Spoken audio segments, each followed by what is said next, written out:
We're dealing with a large data set here, so unless you're just naturally familiar with atmospheric pressure and things like that, you're going to have to spend time on it to answer some of these questions. Um, if I'd say it's one thing to like not stress about. We're talking a few marks here. I'm sure teachers would have told you the same. Okay, then Stav codes the variable daily mean pressure using this formula. We'll get back to the coding in a minute. The data for all 30 days from Hearn in 2015 is summarized here, and we're asked to state the units of the variable x. That is, what do we measure the daily mean pressure in? And okay, this is quite small, but this is from the large data set. Daily mean pressure is here, and it's actually hectopascals. So you can either write down H, capital P A, or in words, hectopascal. Now find the mean daily pressure for the 30 days. Well, we have information on y, so we could work out the mean of y, but then we actually want the mean of x.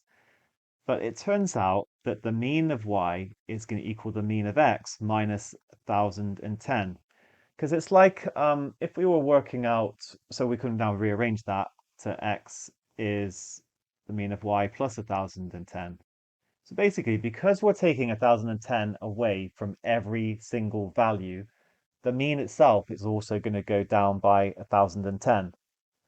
So we can work out the mean of y and then just add that 1010 back on. I'm not going to go into more detail on it here, but that is a result to become familiar with. So the mean of y is simply going to be the sum of y divided by n, which in this case is 214 over 30.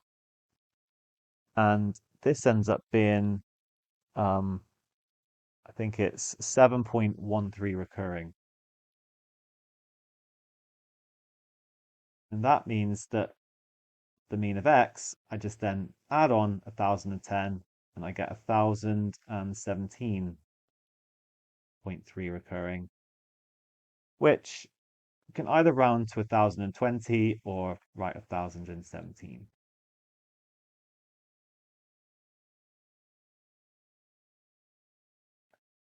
Now we're asked to find the standard deviation of the daily mean pressure.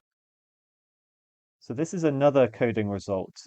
If you add 1010, or sorry, subtract 1010 from all the values, then the range would still be the same because the difference between the highest and the lowest would be the same. And the same goes for standard deviation. It is not affected, which means that we can write down that the standard deviation for x is equal to the standard deviation of y.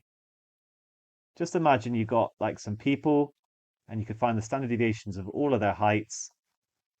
If you suddenly get them to stand, on top of on, I don't know, on tables or something, okay, the same people, then of course their mean height above the ground is going to go up by, say, a meter if they're all standing on a table that's a meter. But the spread of the values is going to be exactly the same because every single value has just been increased by one. Okay, that's the idea that we're using here. So we do get given this in the formula book, or you might know it. It's the mean of the squares minus the square of the mean. That's one way to remember it, and then square rooted. So I'm running out of space here, but I'm going to get 5912 over 30. That was meant to be a minus, sorry. Then I'm minusing the 7.13 recurring, all squared, and square rooting that. And this gives 12.090 or 12.1. That is our standard deviation for y, but also our standard deviation for x, the daily mean pressure. Now, finally, this is pretty next level. You need to know the large data set really well. Also, really interesting question, I think, but tough.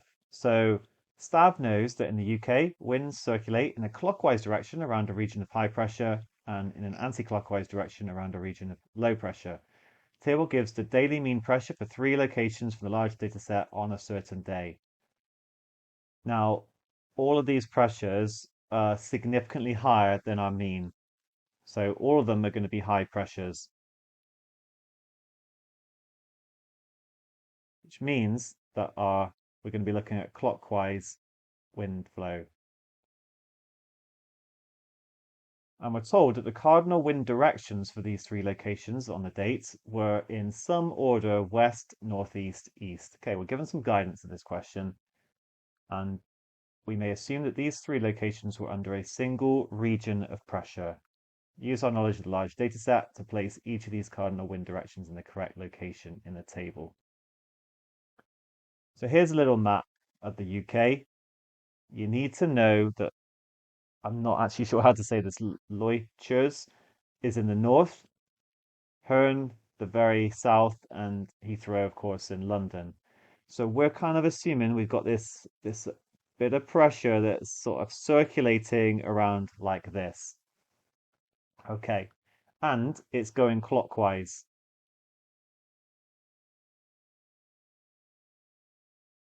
So then we're asked to write down the cardinal wind directions. Here's a very subtle idea. The wind direction is actually the direction that the wind blows from. So for the very top, it's blowing from the west. It's going to the right because we're going clockwise. So it's going to be W up here. At turn, it's going to be blowing towards the west, but from the east. The wind direction, cardinal wind direction is actually east, confusing as that might be. And then for Heathrow, it's coming from here, so it's actually coming from the northeast. And that is our answer to this question.